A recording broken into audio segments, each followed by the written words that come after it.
Hi guys, hope everybody is doing really well. Today I've got a very interesting tool haul, a very magnificent collection of early adjustable spanners. In here we've got some very rare items indeed. This was a small part of a large collection from a collector in the US, and my good friend Leslie, who's friends with the collector, bought a part of his sort of European UK type spanners, wrenches, and I bought a small portion of the portion which he bought, and this was the portion. We got 1 2 3 4 5 6 7 8 9 10 11 12 13 14 items. I think my good friend Leslie got about 60 items, and I think Leslie let me have quite some lovely gems. So without further ado, obviously the man had been collecting probably for 20 30 40 years. I think he's in his 70s 80s. So this is obviously been gathered over a long period of time, and I obviously managed to buy these and bring them from the US over to the UK, because some of these examples I don't know of any of them in the UK. So the first thing I want to talk about is the cam spanner. This is a cam spanner. I don't know if you can read the writing cam. We've got two examples here, and this is a British manufacturer, and it was manufactured in Belgium, but it's a British designer, and it was manufactured, I think it was manufactured in, I'm looking at the wrong side. It was manufactured 1892 to 1893 for only 2 years, and it was the cam automatic wrench from Cannock Street, Suffolk. It was a British designer, Charles Anderson Maynard. So it's Cam, that's his name, Charles Alexander Maynard. But it was manufactured in Belgium, I think it says somewhere.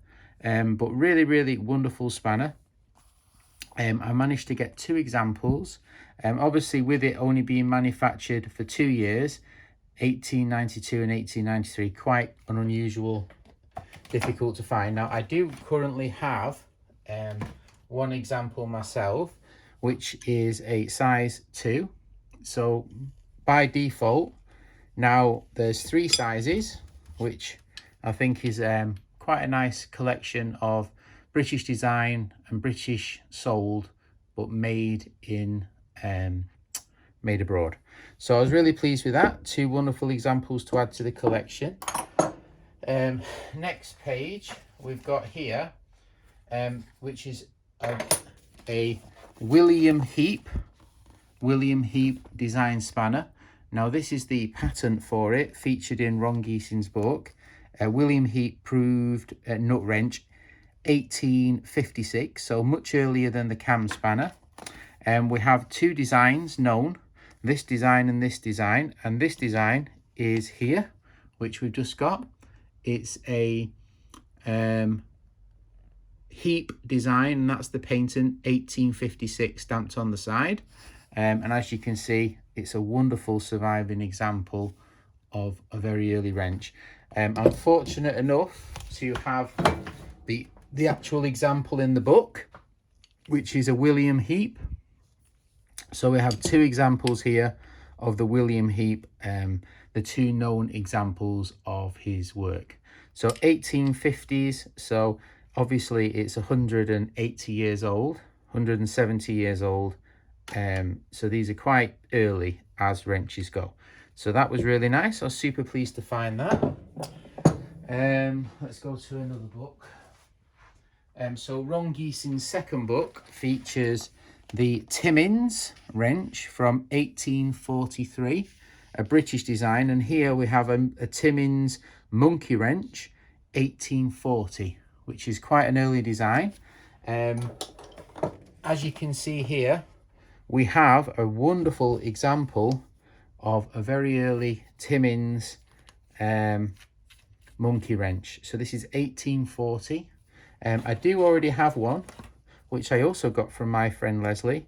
So I have 2 Timmins 1840 wrenches, which is wonderful. to have that, because they're very, very early indeed. And this is the other Timmins 1843 with the original wooden handle and original ferrule. I do have 2 examples of this design already. Obviously, any British example I can find, I will bring back to the UK, because they're quite rare. But I would note is that the writing is slightly different. This one is straight and this one is round, which is more like the advert. Slightly different nut. This has got a longer nut and this has got a shorter nut, and this has a different nut as well, and it's obviously a slightly different size as well. So that was kind of interesting. 3 designs of the Timmins spanner, so that's another one to add to the collection. Now another wonderful example is this, which is a very early, I think, thlwlis here, monkey wrench, and this one is from 1851, Threstles and Company. Very, very rare, early British spanner. I think it's Warrington, 1851, and blah blah. So there's lots of information. I recommend you buy the book if you're interested. This is Ron Giesing's first edition, but there is obviously a second edition as well. So that was really nice. We've got a very early unknown Clyburn type spanner, which has got some markings here. Very unusual. Never seen one that shape before ever, apart from Mr. Clyburn from Bewley and Shroud, from the 1840s, the original. We've got this one here, which is another unknown, possibly attributed to Timmins, but we're unsure. But a very nice example as well. Very unusual collar design for the jaw, so I was quite pleased with that one. We've got a Peregrine spanner. You can see here the Peregrine. Now I do have one of these, but it's missing the original bracket which wedges to the screw. So mine is also a rare example, but it's missing the actual bracket, so you can't tighten it down like you can with the original bracket. So a slightly better example, surviving example of a Peregrine bicycle. I think this is 1890s British design, so that was nice. We have a German double-ended wrench, J Deals DGRM, but this is a nice example as well. We've got a very rare footprint design spanner, which is really nice. I do have one of these, but this appears to be, again, a slightly better example than the one I've already got, which is hiding just here. But this is also a very rare adjustable spanner, so that's really nice. And then we've got these two here. I think this could possibly be French or German, but I liked it because of the size of it, with it being sort of around the 6-inch mark. Small sort of wagon sort of wrench, engineer's wrench. And then this one, which is a coach wrench, but it's probably, considering it's probably from the 1880s or earlier, I've never seen a wrench in better condition. It's almost NOS. I have no idea how it could have survived in this condition. It's never been used, and it's still got the original knurling on the actual head. Quite amazing, really, when you think about it. So this has never been used. This is NOS. All the edges are sharp. Beautiful thing.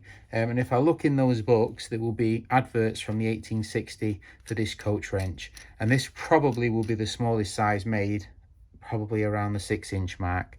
So hopefully you found that interesting. Sorry it's a bit, well, it's me in it, so you know what to expect. But these are very, if you are interested in the history of English engineering and manufacturing, and early, industrial revolution sort of spanners, you won't get a better haul than this. Apart from buying Roger's collection, my friend Roger, this is the best collection of spanners I've ever bought. And it's a real privilege to have some of these back to the UK. And I forgot to mention, probably one of my favorites is this single bar coach wrench with a brass handle with the sort of cylinder like London pattern handle.